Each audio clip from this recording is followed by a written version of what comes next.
This is The Grip by the Plenteous Life. The threat that's not about your job. The crisis AI is exposing. Welcome back to The Grip. I'm Becky Henderson, founder and principal coach of the Plenteous Life. Everyone's talking about adoption speed. Nobody's talking about identity collapse. Right now, the entire AI conversation is about adoption, workflow integration, prompt engineering, and competitive positioning. That conversation is useful. It is also missing the thing that's actually stalling your most capable leaders.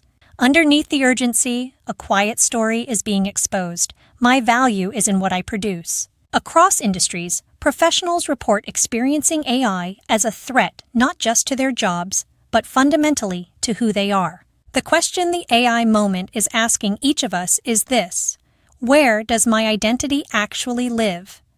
That's the real disruption, and almost no one is addressing. Today's issue of The Grip does. Let's dive in. Resolving the AI identity crisis. Where identity lives. AI isn't causing an identity crisis. It's revealing where a crisis has been hiding in plain sight all along. There are two ways a founder can answer the question AI is asking. The first, my identity is in what I produce. The writing I generate, the code I ship, the analysis I deliver, the decisions I make at the speed only I can make them. If that's your answer, AI is a direct threat to your sense of self, and your decisions from here will carry the contamination of that story, hedging instead of creating, protecting instead of building. The second, my identity is in who I am as a creator, what I see, how I generate new possibility, what I make of every circumstance that comes at me. If that's your answer, AI is fuel. It's possibly the most powerful multiplier of your creative capacity that has ever been made available to you. Your decisions from here will leverage AI for greater impact. Same tool, entirely different experience. The difference is not in strategy, it's in who you say you are. Your story of AI is your story of you. In 1975, a Kodak engineer named Steve Sasson built the first digital camera. He presented it internally. The technology worked. The capacity to create something entirely new was right there, developed in-house by their own people. Kodak shelved it.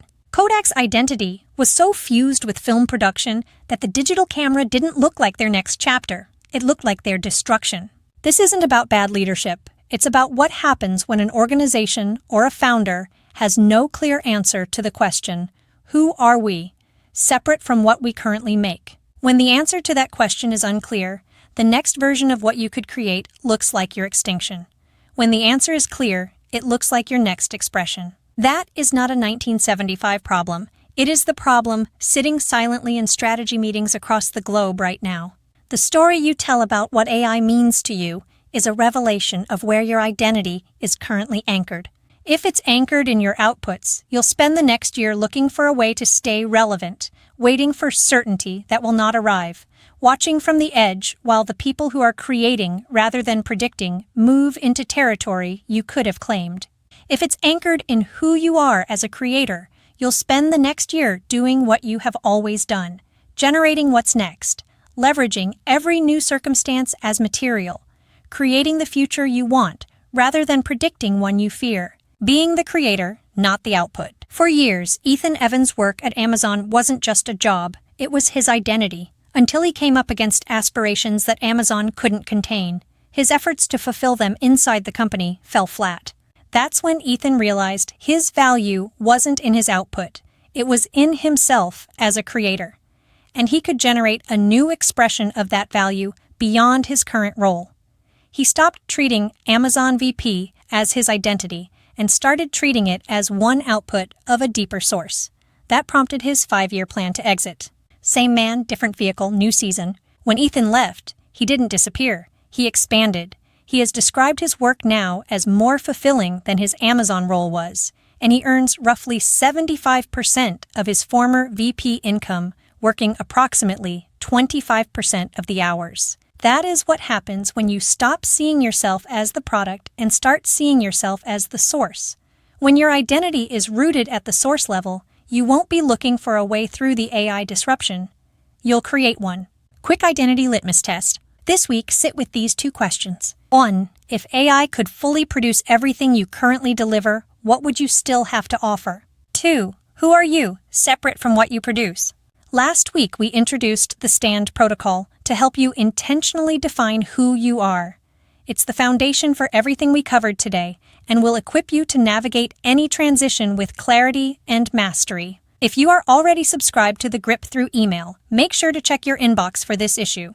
We've included another opportunity to download the Stand protocol for you and your team. If you're not yet subscribed and want access to additional self-mastery tools like this, join our community today at plenteouslife.com and you'll get new tools as we make them available. Don't predict your future. Powerfully create it, starting now. Keep creating. Check out the library of resources we've made for you on this channel and sign up to have additional tools delivered straight to your email box every Thursday.